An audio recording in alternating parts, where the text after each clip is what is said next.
Blowing pretty good right now. She's holding up. The tent didn't do so well.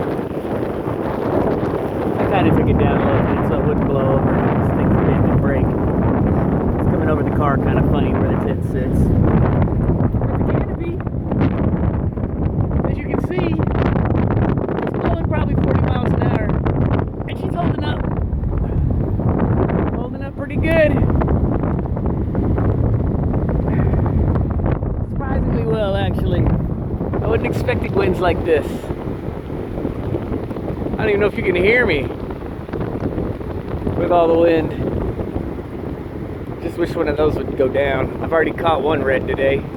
Missed one shark. Shark bit it, made a long run. When I went to set the hook, he wasn't there. Pulled it up. Big old shark tooth holes, but no fish. Then I caught a red on that same bait later. Alright, just wanted to see how the shade canopy's holding up pretty good. Woke up this morning and everything was underwater. Had a crab in the tent, that's always fun. Because those two pricks made me move from a spot where, well, where I was allowed to be, up to below the high tide mark. Putting myself, my dog, and my gear in danger. They violated my civil rights. And put me in danger to boot. I have a feeling lawsuit incoming. Guess we'll see.